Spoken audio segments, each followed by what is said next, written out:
My dear student, reported speech के high voltage English grammar के question को जरा ध्यान से देखते हैं।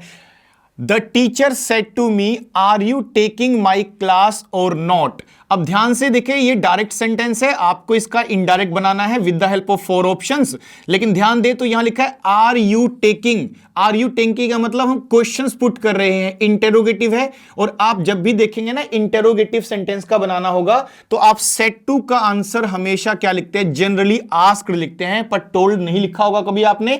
इसीलिए जिस ऑप्शन में टोल्ड लिखा है वो गलत है। फर्स्ट में लिखा है द टीचर टोल्ड मी, तो टोल्ड आंसर नहीं बनेगा। दूसरी बात, अगर इसको ध्यान से पढ़ते हैं, are you taking my class or not, तो और के आने से आप इफ नहीं लगा सकते, वेदर लगाना पड़ेगा। वैसे तो दोनों ठीक माने जाते हैं, इफ और वेदर, लेकिन अगर और लिखा होता है तो वेदर और का एक पेयर बन जाता है, इफ और गलत माना जाता है। तो जिस ऑप्शन में इफ लिखा है वो गलत माना जाएगा। यानी कि आप देखें तो सी में लिखा है the teacher asked me if, ये गलत होगा। और बिल्कुल सही है कि वेदर होना चाहिए। अब ध्यान से पढ़ते हैं बी और डी को। The teacher asked me whether I was taking his class or not, और एक में लिखा है the teacher asked me whether was I taking his. लेकिन हमें ध्यान रखना है कि जब भी आप डायरेक्ट से इनडायरेक्ट बनाते हैं तो इंटेरोगेटिव को इंटेरोगेटिव नहीं लिखते हैं, डेक्लरेटिव लिखते हैं। यानी कि इसमें आप देखो डेक्लरेटिव आई से शुरू हो रखा है और यहां वोज से शुरू हो रखा है।